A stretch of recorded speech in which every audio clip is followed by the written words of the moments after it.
मु doctor Arun Kumar Nayak BJP OBC मोर्चार राज्य संयोजक तथा बरगढ़ जिलार बीजेपी ओबीसी मोर्चा पई प्रभारी। आज आम एठी जो सांबादिक सम्मेलन करी आपण मानकु समस्त को डाकी ता पछर केवल एकमात्र उद्देश्य थिला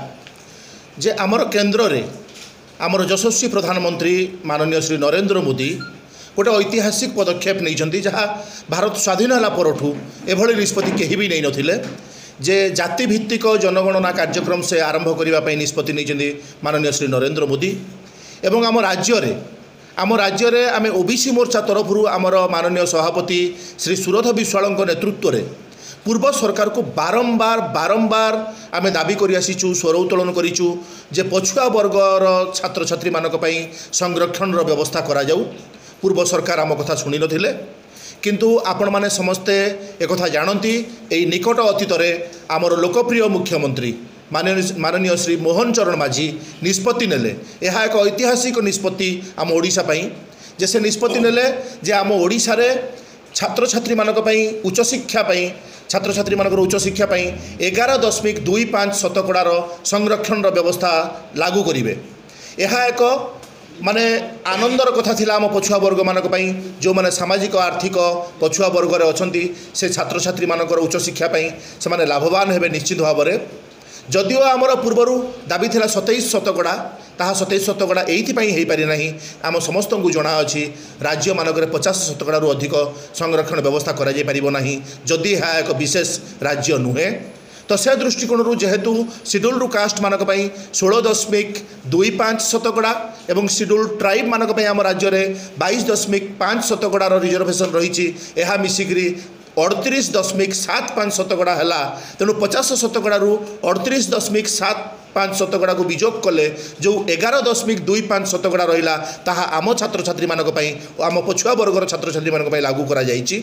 एवं आपण मानकु एक कथा मु कहिदेबा चाहे जो जातिभित्तिक जनगणना कार्यक्रम आमर आरंभ होबो माननीय श्री नरेंद्र मोदी आमर यशस्वी प्रधानमंत्री जो निष्पत्ति नहीं ता द्वारा जितेबाला आम ओडिशा रे आम 54 शतकड़ा ओबीसी वर्गर लोक रहीचे एक कथा जना पड़ी जिते जाति भित्तिक जनगणना रे सेतेबेले आम एक विशेष राज्य आकार रे निश्चित भाव में आगामी दिन में यही जो 11.25 शतकड़ाटा 27 शतकड़ा को पहुँचब से विश्वास आम रही आम करूँ। एक आमर मान्यवर मुख्यमंत्री श्री मोहन चरण माझी 2 दिन तले जो आम एपाई कृतज्ञता जनवाई जाकर संबर्धित करूँ से समय मोहन चरण माझी भाई आमको कही जे आगामी दिन में ओबीसी वर्गर समस्त लोक मानकर कार्यपाई तांको द्वार सरकार द्वार सब बेले खोला अच्छी एवं सी आमर ये जो वैषयिक शिक्षा और मेडिकल एजुकेशन रिजर्वेशन को लागू कर व्यवस्था करेंगे। वर्तमान उच्च शिक्षा जो 11.25 शतकड़ा लागू रही लागू करेंगे यह ये अति शीघ्र आम डिक्लेयर करूँ जेहेतु एबे खूब शीघ्र +2 और +3 ये सब पीजी एडमिशन आरंभ हो तुरंत यहाँ निष्पत्ति निगला एवं ए एडमिशन परे आम सरकार को आसु आसु घोषणा करूँ जे कॉलेज रे निर्वाचन करा